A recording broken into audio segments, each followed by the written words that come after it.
Hello everyone, Superman 2025 নাও এটা নিয়ে বেশ একটা ইন্টারেস্ট ছিল আমার। এর আসলে দুইটা কারণ। একটা, বসম ইউসুফ এই সুপারম্যানের জন্য কাস্টেড হয়েছিল, পরে সে আবার কিকড আউট হয়ে গেছে বা রিজেক্টেড হয়েছে। বসম ইউসুফের যেহেতু রিসেন্টলি ইসরায়েল গাজা নিয়ে অনেক ধরনের ভিডিও দেখছে, সো আমার এই সুপারম্যানটা নিয়ে বেশি একটু ইন্টারেস্ট ছিল। যেটার আসলে কাহিনীটা কি, এটা কি আসলে ইসরায়েল গাজা ফিলিস্তিন এগুলো নিয়ে কোনো কিছু আসছে কিনা? হ্যাঁ আছে, কিন্তু ওই যে হলিউড সে অত ওপেনলি বলে নাই, কিন্তু এতটুকু যে বলছে এরকম একটা বলতে পারেন লিড মুভি, সেটাও অদ্ভুত, সেটাও সারপ্রাইজিং। এবং ইসরায়েল যে এটার পিছনে ব্যাকলাশ কিংবা এটাকে ফ্লপ খাওয়ানোর জন্য চেষ্টা করবে, তাতে মানে দ্বিধা রাখার কোনো সুযোগ নাই, অবশ্যই তারা চেষ্টা করবে। তো অ্যাট দ্য সেম টাইম এটা কিন্তু অ্যাকচুয়ালি টপ হয়েছে। নাও এটার যদি আপনি সুপারম্যানের জামা কাপড় কিংবা জাঙ্গিয়া এগুলোর কথা চিন্তা করেন, তাহলে এটা ব্যাকডেটেড সুপারম্যানের মতো মনে হয়। অন্যদিকে মানে কি এক্সপেক্ট করছি আমরা, ম্যান অফ স্টিল থেকে যখন মুভিটা আসছে, এরপরে সুপারম্যান নিশ্চয়ই আরো টপ হবে, আরো বেটার হবে। এখানে কিন্তু বিষয়টা তা না। অ্যাট দ্য সেম টাইম সুপারম্যানের যাকে কাস্টিং করা হয়েছে, সে কিন্তু বেশ একটা টেক্কা দিতে পারে আমাদের অতীত সুপারম্যানের তুলনায়। এই ব্যাপারটা আছে। আমি আপনাদেরকে আশা দিচ্ছি, মানে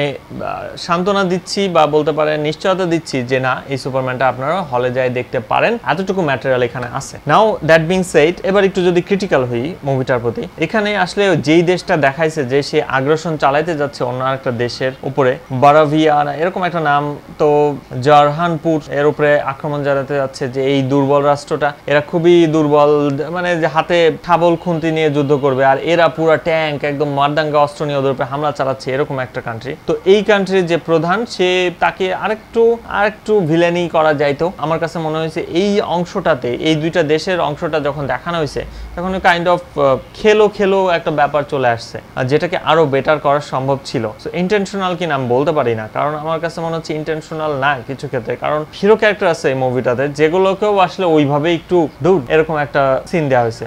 এট দ্য সেম টাইম সুপারম্যানের যে বাবা মা, তাকেও আবার বলা যায় যে একটু ভালো কাস্টিং দিয়ে একটু যে পলিশ করবে সেরকমটা করা হয়নি।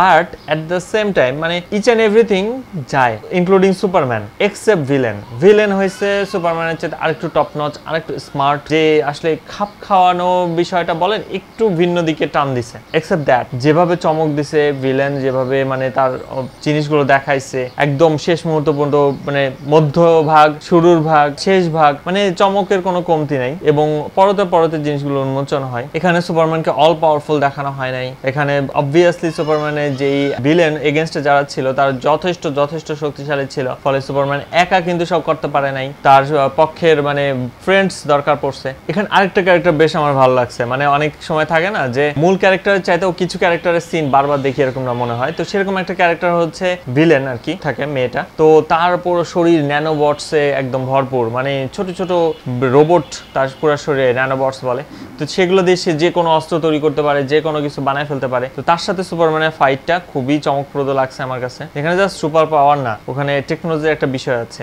এবং তার অভিনয়টা আমার কাছে বেশ ভালো লাগছে, এক্সেপশনাল। এনিওয়ে, যদি আপনারা এই সুপারম্যানটা দেখেন তাহলে অবশ্যই আপনাদের ভালো লাগবে, এবং আমার মতোই আই থিঙ্ক আপনারাও সারপ্রাইজড হবেন যে এরকম একটা হালকাভাবে ইসরায়েলকে ঠেলা দিয়ে কিভাবে মুভিটা পাবলিশ হইলো, এবং সেটাও বলতে পারেন টপ এরিয়ার। এটার পরিচালক প্রযোজকের আসলে গার্ডস আছে, যতই হালকাভাবে হোক তারা বর্তমান যেটা ঘটতেছে ইসরায়েল ফিলিস্তিন, সেটাকে হালকাভাবে হলেও টাচ দিছে, কিন্তু ওই যে উল্লেখ করে নাই কোথাও সেরকম নাম, যাতে ব্যান না হয়ে যায়। তো এই বিষয়টা অবশ্যই মজা লাগছে আমার কাছে দেখতে যায়। তো এনিওয়ে, শুরুর দিকে আমার মনে হচ্ছিল শুরুর কয়েকটা সিন একটু ফালতু, তারপর ধীরে ধীরে যখন জমে এবং মোটামুটি ভালো ইন্টারেস্ট ধরে রাখে। এনিওয়ে, যদি আপনারা সুপারম্যান দেখেন তাহলে আপনাদের কেমন লাগে অবশ্যই আমাকে জানাতে ভুলবেন না। আমার মুভি রিভিউ ভালো লাগলে লাইক দেবেন, শেয়ার করবেন এবং সাবস্ক্রাইব করে রাখবেন। দেখা হবে নেক্সট মুভি রিভিউ এপিসোডে। ভালো থাকবেন সবাই, বাই।